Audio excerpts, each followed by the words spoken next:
Good morning. कल हमने कोशिका के बारे में पढ़ा था कि कोशिका किसे कहते हैं, यानी कि हमारे शरीर की सबसे न्यूनतम इकाई को कोशिका कहते हैं। और उसके बाद हमने ये ज्ञान प्राप्त किया था कि कोशिका की संरचना क्या है, कोशिका के मुख्य भाग कौन कौन से होते हैं। तो कोशिका के दो मुख्य भाग होते हैं, एक तो जीव द्रव्य और एक कोशिका भित्ति। ठीक है। और अब हमें आज हमारा जो मुख्य उद्देश्य है वो है ये पढ़ना कि कोशिका की क्या विशेषता है, what are the characteristics of cell.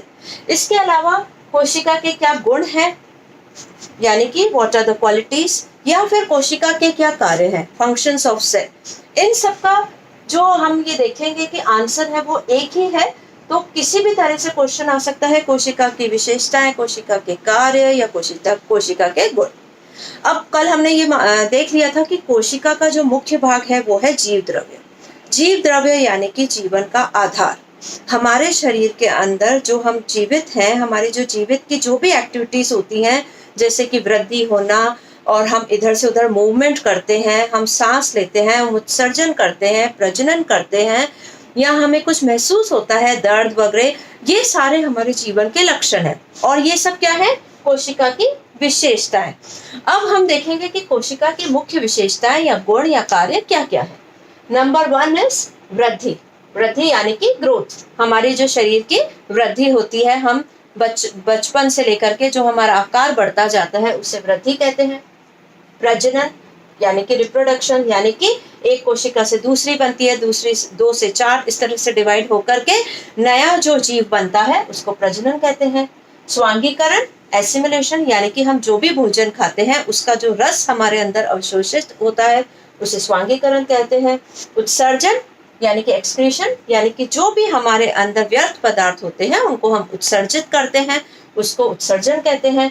गति, मूवमेंट, यानी कि एक स्थान से दूसरे स्थान तक जाना, उसको हम गति कहते हैं। और लास्ट है उत्तेजकता या शोभशीलता, यानी कि हम उत्तेजना महसूस करते हैं, यानी कि हमें कुछ भी हमारी कोशिका में कहीं पर भी कोई कीड़ा काट ले तो हमारे जो जीव द्रव्यों में हलचल होती है और उसकी सूचना मस्तिष्क को जाती है, तो इसे उत्तेजकता कहते हैं। या हम बहुत अधिक ठंडा, गर्म, इस तरह की अगर हमारे अंदर फीलिंग आती है या हम महसूस करते हैं तो उसे हम बोलते हैं उत्तेजकता या शोभशीलता। हम अब एक एक करके सबकी विस्तार से स्टडी करेंगे। तो नंबर 1 है हमारी वृद्धि यानी कि ग्रोथ। वृद्धि का अगर हम देखें तो हमारे शरीर की प्रत्येक कोशिका जो है वो पोषक तत्व को ग्रहण करने के पश्चात अपने शरीर की वृद्धि करती है। हमारी कोशिकाएं जो होती हैं उनको पोषक तत्व मिलते रहते हैं और हमारे शरीर के अंदर इन कोशिकाओं की वृद्धि भी होती रहती है और साथ में टूट फूट का काम भी होता रहता है।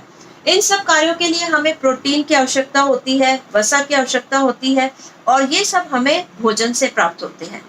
ऑक्सीजन और ये जो भोज्य पदार्थ हैं इनकी सहायता से अब ये सब पोषक पदार्थ जो होते हैं ये कोशिका में जाते हैं और हमारे शरीर की वृद्धि होती रहती है। तो आपने देखा होगा कि जब बच्चा पैदा होता है धीरे धीरे उसका आकार बढ़ता जाता है। सेकंड है प्रजनन यानी कि रिप्रोडक्शन। यह जो क्वालिटी है यह हर कोशिका में पाई जाती है, भले ही एक कोशिकीय हो या बहुकोशिकीय हो। हमने कल भी डिस्कस किया था कि प्रजनन में जो हमारे कोशिका के अंदर केंद्रक होते हैं उनमें गुणसूत्र पाए जाते हैं। ये गुणसूत्र जो होते हैं वो 2 प्रकार के होते हैं, अलिंगी और लिंगी। और जब दो गुणसूत्र आपस में मिलते हैं तो नई कोशिका का निर्माण होता है। एक कोशिका से 2 कोशिका बनती है, 2 कोशिका से 4 और 4 से 8। इस तरह से जो जीवों की जाति है उसको सुरक्षित रखने का जो कार्य है ये इसी कोशिका के गुण की वजह से होता है। तीसरा कार्य है स्वांगीकरण। अब जो भी हम भोजन खाते हैं उनमें पोषक तत्व होते हैं और इन पोषक तत्वों से हमारे अंदर पचने का एक रस तैयार होता है जिससे कि रक्त अपने अंदर अवशोषित कर लेता है और ये पोषक तत्व को जो रक्त है हर कोशिका तक पहुंचाता है। अब कोशिका इन पोषक तत्वों को अपने अंदर ले लेती है और इसकी वजह से हमारे शरीर में वृद्धि होती है। ये दोनों आपस में संबंधित है कि हमें पोषक तत्व मिलते हैं और हमारे शरीर की वृद्धि होती है। तो कोशिका जो होती है वो पोषक तत्व अपने अंदर अवशोषित कर लेती है और जो व्यर्थ पदार्थ होते हैं उनको बाहर निकाल देती है। इसके बाद नेक्स्ट आता है उत्सर्जन।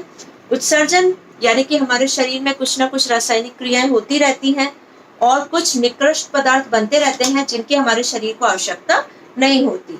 तो इन व्यर्थ पदार्थों को कोशिका जो है अपनी भित्ति से जो सूक्ष्म वहां पर छेद होते हैं उनसे बाहर निकाल देती है और फिर ये जो उत्सर्जन है वो अलग अलग रूप में हमारे शरीर से बाहर हो जाता है। जैसे कि हम ये कह सकते हैं कि उत्सर्जन के 3 रूप होते हैं। अगर हम देखें तो हम कार्बन डाइऑक्साइड के रूप में बाहर निकालते हैं, हम मूत्र या पसीने के रूप में भी उत्सर्जन करते हैं और एक हम मल के रूप में बाहर उत्सर्जन करते हैं। नेक्स्ट है गति यानी कि मूवमेंट। गति की जो क्षमता है वो कोशिका की हम कह सकते हैं कि एक मुख्य विशेषता है और इसी की वजह से कोशिकाएं एक स्थान से दूसरे स्थान तक मतलब जाती हैं। कुछ कोशिकाएं जैसे कि रक्त जो होता है उसमें गति होती है और वो शरीर में निरंतर एक स्थान से दूसरे स्थान तक दौड़ता रहता है और पोषक तत्वों को पहुंचाता है। तो रक्त जो है कोशिका है जिसमें गति होती है और वो कार्बन डाइऑक्साइड को बाहर निकालता है, ऑक्सीजन को अंदर पहुंचाता है, पोषक तत्वों को पहुंचाता है, व्यर्थ पदार्थों को बाहर निकालता है। तो कोशिका के इसी गुण के कारण ये सब कार्य हमारे शरीर में होते रहते हैं। लास्ट है अपना उत्तेजकता। उत्तेजकता यानी कि हम कुछ उत्तेजना महसूस करते हैं।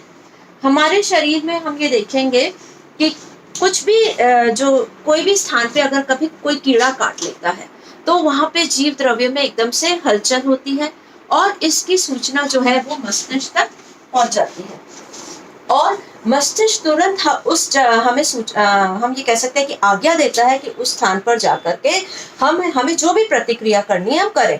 फॉर एग्जाम्पल हमें पीठ के पीछे कीड़े ने काटा, अब हमें दिखाई तो नहीं दे रहा लेकिन हमारे जो वहां के जीव द्रव्य है उसमें एकदम से हलचल मची और एक तंत्रिका कोशिका से दूसरे होते होते ये सूचना मस्तिष्क में गई। अब मस्तिष्क ने आज्ञा दी कि हम अपना हाथ वहां पर तुरंत पहुंचाएं और उस कीड़े को हटाएं। हमें दिखा नहीं लेकिन हमें महसूस हो गया। तो ये जो कोशिका की हम ये कह सकते हैं विशेषता है ये बहुत ही महत्वपूर्ण है क्योंकि ये हमारी रक्षा करती है। आपको ठंड लग रही है या गर्मी लग रही है या एकदम से हम ये कह सकते हैं कि कोई हमें मारने आ रहा है या कोई जानवर काटने आ रहा है, ये सारी जो सेंस है ये हमें इस कोशिका के इस गुण की वजह से मिलती है जिसकी वजह से हम अपने आप को प्रोटेक्ट कर सकते हैं।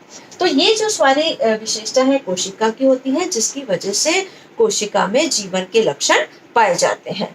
तो ये हमने अभी तक पढ़ा है कि कोशिका किसे कहते हैं, कोशिका की संरचना क्या है, कोशिका का हमने चित्र भी देखा और अंत में कोशिका की क्या विशेषता है। धन्यवाद।